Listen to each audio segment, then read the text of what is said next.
Lower your tone when you speak to me. Don't you know to hold infinity between these thighs? My womb is the meeting place for the divine. So I'ma need you to take some time and figure out who you're talking to. I birth oceans and mountains, fountains of youth draped from my skin, carrying the image of life into the physical reality, carrying trauma from me to my mama's mama. I am a woman made of tender loving care, but all you see is a new toy to destroy with pretty lies and love-soaked ties. I lie still, singing lullabies to the restless little girl inside, afraid to speak up or step on somebody's toes, but oh. The goddess in me yells, oh, she screams, injustice. And just upon me, my sisters, my family, you have us running rabid, convinced that love only exists when you're with me. That life breathes as you stand behind and caress sides of my spine, lost with time. But I decide to dine alone, devour the full-course delicacy of free from running, yelling demands of respect with passion as my weaponry. So sit steady as I collect my intellect and grasp my divinity, to let you know God resides in me.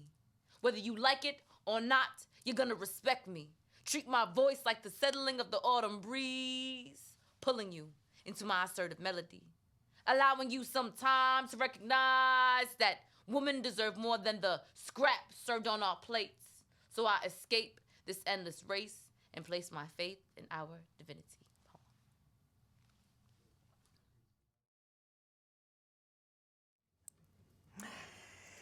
Hello, everybody. Welcome to Speak Your Mind. If you are just joining us, this is a show where we showcase local spoken word, poetry, writers, storytellers, local talent, as well as we get the audience involved with a writing challenge. Those of you who have been following us for a while, you know what this section is. You know what we're about to do. But first, we want to give it up for our guest, Mixed Breeze. Yeah.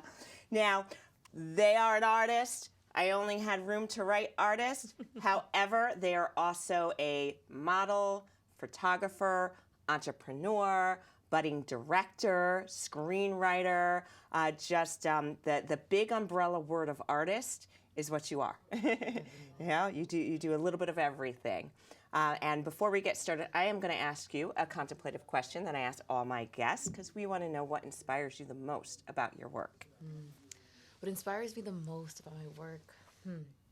I feel like what inspires me to create in general is just I have really big feelings, and sometimes words aren't enough for me. I'm into astrology, so I'm an Aries moon, and that Aries moon just sometimes makes me very impulsive with my feelings, and I'm in an externalized action kind of way. So when I create, whether I'm painting, whether I'm taking photos, or I'm writing a script, or I'm writing a little short story or a poem, it just takes a piece of what I'm feeling and I guess makes it make sense, and I guess makes parts of people feel seen or that they resonate with, I'll say. So that driving force, that feeling, that passion. Yes, the passion to connect myself with others and deeper pieces of myself.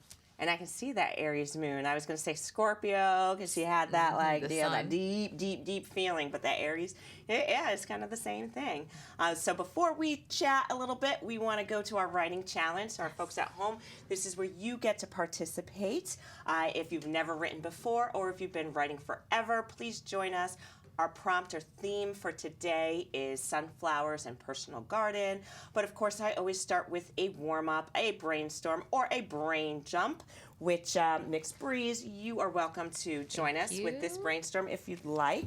And the way we do a brainstorm, if you've been with us before, you're just going to grab your pen and your journal. You're going to open up a page. You can write brainstorm at the top, sunflowers and personal garden.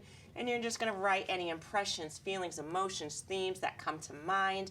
This is going to be your toolbox for when you write. I'm going to have Mike in the back give us a little bit of music. We're just going to brainstorm for about 30 seconds. Don't worry, I'll talk you through it. Just go ahead and start writing. The most important thing is you just do not let your pen leave the paper. It's a brain dump. We're priming the pump. So if you're feeling any emotions that you're feeling, if it's sad, if it's glad, do not censor. You have no idea what's in that creative brain. You do not want to premeditate anything that you're writing. You're just getting out any impressions.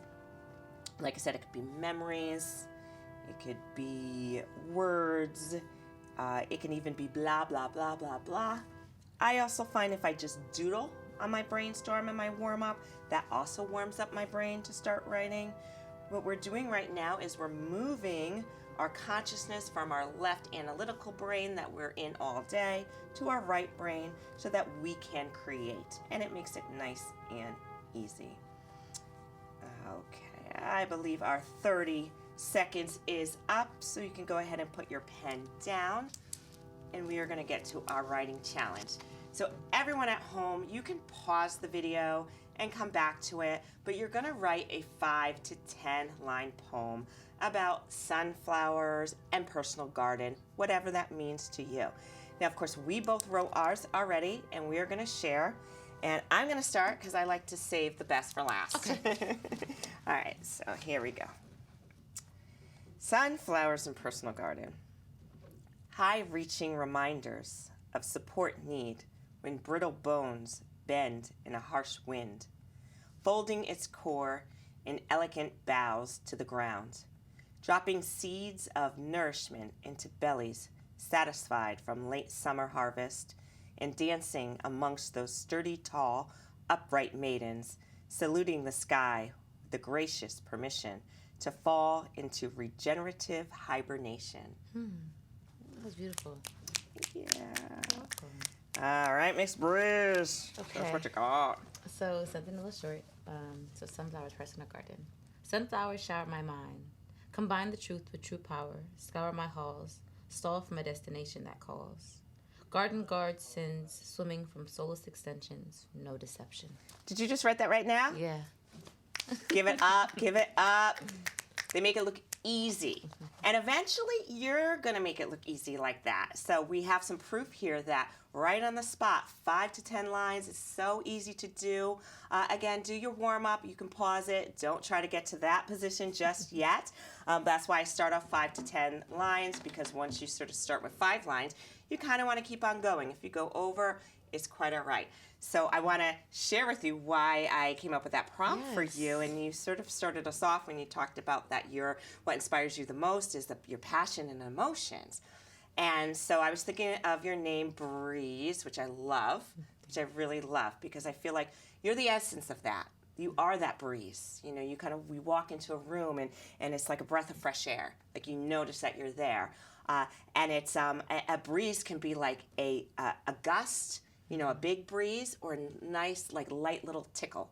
Mm-hmm. And I feel like that you embody that. You have that power, but you also have that grace and elegance. Mm-hmm. So sunflowers and personal garden made me think of like that you know, that strength, that beauty, that strength, that grace that a sunflower has. But also like those sunflowers that, like, you know, they're always falling over, you know, and then sometimes like they start to get kind of like scary, you know, like they can be so beautiful and like refreshing. But if you go by an old sunflower field, you know, it's almost like a little scarecrow, you know, and so it is that complexity, that dichotomy of those, like, you know, those, you know, sort of happy celebration feelings that you bring to your poetry, but also that depth of spirit, of emotion, of soul. And the personal garden is that sort of delving up, okay, what's in there? What are you harvesting? And sometimes it's going to look, you know, pretty and grand and majestic, but sometimes it's going to look a little bit disheveled. You know, and we're a little bit late night, so we can say a little I'll say funky, a little effed up. So what, you know, with this poem that you wrote right now, what were some of the things that came up for you, and what inspiration did you draw from it?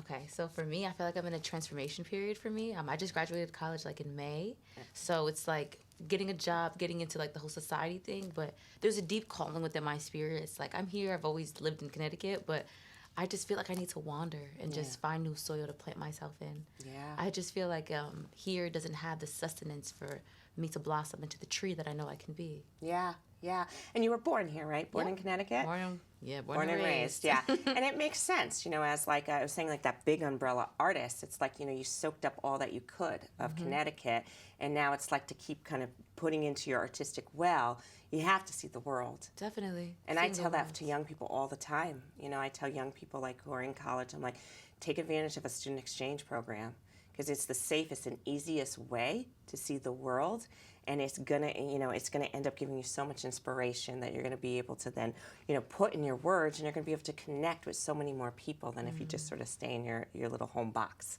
Definitely, the world is bigger. I feel like sometimes, like where you grow up, you feel like the world is just that big. And when I went to college, I felt my block was as big as it's going to be, or my city was as big as it was, you know. Yeah. And then going to college and seeing how big the world can be and how many people there could be, and it's not even. I'm at the tip of the iceberg of the world. I should say. Yeah. And like going to college too, sometimes it makes you feel like your world is bigger, but it also kind of boxes you in a little bit. Yeah. I feel like this little world you feel committed to, when it's over, it's like you're stuck with nothing. But I feel like for me, I have a lot of connections outside of school, so I didn't feel that way. But it could still feel very alone when everybody finds their people and you don't want to settle for what you know you deserve, I guess. And you know you can't. You can't. I think, especially as an artist, you just know you can't, because there's such a longing, and you know you want to see what all the greats who came before us saw. And you know the only way you could do that is experience it. You can't really like, get it from a book. You know, you have to kind of put your, you know, sink your feet into the ground with it. Sink your feet. It makes you think of like, when you say that, it makes you think of like Toni Morrison. I watched this documentary. I love her. She's one of my favorite authors. But she was just talking about, she just did a lot of listening as a child, and that's what the meat of her books are about. Listening and experiencing as an observer. It's you still take in the pain too, I feel like. That experience. Yeah. Your eyes hold the windows of your soul. Just because you see it doesn't go away. Exactly. Now, what is where are you being drawn to or called to? Do you have like a first stomping ground? I want to go to Costa Rica so Oh, bad. I can see you there. Yes, yeah. but I want to like just like backpack through a country, and like Europe's so cliche. I want to backpack through South America. Yeah, yeah, and it's a good time right now, I think, for South America, because there are, you know, so many people, especially from our part of New England, are going there. So I think it's safer. I mean, I'm all about safety, especially for like young people, and there's a nice aspect of going to a place that's sort of like on trend, because eventually what happens is you do carve out, you know, or the places carve out these sort of safe places for people to be able to experience a new culture without having to be like, you know, Be afraid. I mean, be I feel afraid. like I feel like safety is subjective, and I'll say that because like, for instance, we could say like urban areas or the hood is unsafe because of the lack of resources. So these places are suffering from similar disparities, I feel like. And I personally would rather be in the thick of it, going to farmers markets, really with the people, because I feel like in America we're so ethnocentric that we feel like our culture is above others. And not saying that you hold that like perspective, but we're socialized from youth that, you know, the safety and unsafe, but they're just people living their lives trying to get it how they can. And if that means surviving and swindling you, but you'd get that anywhere, you know? That's so true that you said that, because like, and that's the attitude to have at your age, definitely, because that's the attitude I had, and it didn't stop me. I'm older now, so now I'm kind of looking at like, okay, so that this next generation, like, go off, spread your wings, but it's like, oh, I can't go to the places that are safe. Yeah. But I was that way too, you know. I was in New York, I lived in LA, I was in England, I was in Hawaii, I was like hitchhiking, and it's like people are like, oh my God, that's just so unsafe. But I'm like, it's unsafe to not go anywhere. Yeah, right? It is. Your mind is so small, but just like taking that chance and trusting spirit and your intuition. Like me, I feel like I need to just go. Like I just get in the car, take a road trip, leave, you know? Yeah. Just jump and just like leap into what's next and just trust your spirit knows what's right. I feel like living in like westernized society, it's like we're so not in touch with our divine selves, our universal consciousness. Yeah, and it builds this sort of like almost like street cred, I call it, you know. So when you have to kind of go out there and still have like a safety net of like people you can check in back home. Of course. You know, so I think it's beautiful to be from this country, because we we take it for granted, but we do have sort of this like backdrop of like, okay, well, we know we come from someplace safe, so we can spring off into something maybe a little bit more scary. But it does, like you said, it develops our intuition. It helps us sort of rely on our divine guidance a lot more. And it gives us that sort of like, that real world know-how to be like, nope, not going down that alleyway. And, oh, nope, not talking to that person. I remember when I was in New York and and funny enough, I lived in Queens. I was in Astoria, which is a suburb, and it's theoretically safer, but it was actually more dangerous at night than in Manhattan, because in Manhattan, like, everyone's out at night, so there's always people around, so you do have that safety of the crowd. When I used to come home at night and get off the train or get the cab, I'm walking through these like barren streets. And so I used to say, like, what I'll do, like, if anyone approaches me, I'll just act schizophrenic. Yep. Because when you go on the subway, you don't mess with the one who's like, what? No, you don't. Yeah, so everyone's like, I'm like, no, I don't need a knife, I don't need a gun, I don't need none of that. Like, all that, I have my acting skills. Act crazy. Yeah, and it's funny, years later, I actually had to use it. In Connecticut, funny enough. I believe it. Yeah, with a crazy person who was not of high moral standing. Yeah. And I'm just like, no, I'm just gonna act like I got some Tourette's. And I'm like, and it scurried off. I'm like, wow, yeah. But you don't really develop those skills. No. I think if you're just living in like your small town, the small town. The box, and the more you experience, the more you know. Yeah. Yeah. And the more you get to the heart of different individuals and their perspective and their culture and why they think the way they think. Yes, because culture and language, it shapes the way that you think and the way that you navigate time and the way you see the world. Yeah. And like realizing that, like, no matter how old you are, we all, like, this is not what I look like. My spirit is what I look like. Yeah. And we're all light energy. Yeah. So when you strip that away and you strip those entitlement and that control and that attachment to these things and the fear of what if there's finite, there's infinite, Yeah. Beautiful. Now, I do want to spend some time just to talk about, like, all the stuff that you are involved in. Of course. Because you're doing a lot of amazing stuff. So, real quick, just tell the folks at home, one, your social, where they can find you, and just, the projects that you're working on. Okay, so right now I'm working on a movie. I'm writing a movie. I haven't gotten into, like, the pre-production, but just my part. I am also doing photography. I have my rates on my Instagram. You guys can follow me, _ethereal_eyes. Instagram's so finicky. And I know, right? Yeah, it is. It's true.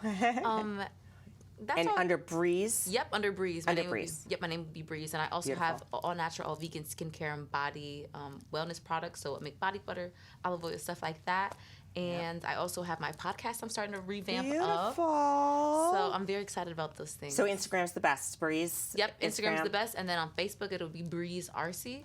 Breeze RC. Yep. So I'm going to ask you one last question, and we're going to say goodbye to our audience so they can go write their poems.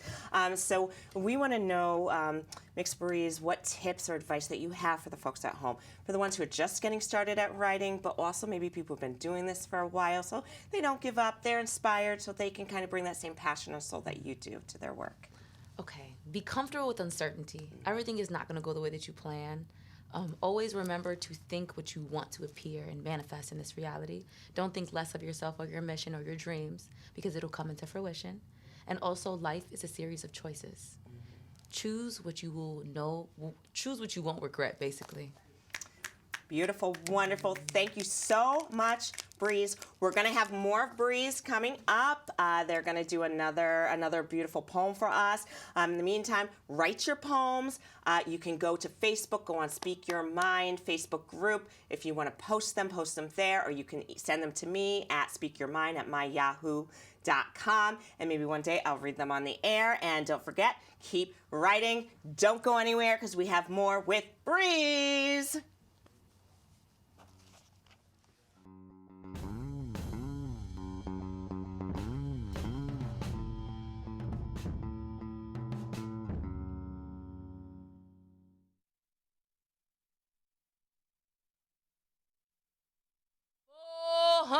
Years will give you such a crick in the neck. I mean, to cash a check on my self-respect, sell my soul like all the rest. I shouldn't expect nothing less from you, motherfuckers trying to put a hole in my chest so you could grope my breast, put my noose on your neck. I digress. To put my foot on your neck, yeah, till you out of breath, make your sun set. Alexander shut off my nose to impose inferiority, told me a black woman must run like the river, leaving slivers of identity. Every time I close my eyes to pray, the warnings stay. They handed me a Bible so my rivals could prosper. Hey, yo, tell me what's proper. Papa, they want some more. Mold their minds in time to be stabbed in the chest, left without respect. No culture, just vultures that torture our very existence. Put this shit to your ears to make it clear that this steel will peel your shit back till you relax into submission. Fuck permission. I'm serving heaven in the devil's kitchen. Pitching ideas for the great escape. They rape the culture. A contradiction to the historical game they be spitting. Ripping the roots from my elders. Tongues run across valleys, alleys without bodies. I be spinning the block, serving up rock, hoping the ops won't find me. Tie me to the bed of lies, chain me to the gang. Rearrange the pages and let them know my people are kings with 6 rings that'll rearrange your face. Let it be known that if you ever place my name below C, I'll level out the competition with no mention of freedom. Just run as I load my gun to paint a bigger picture.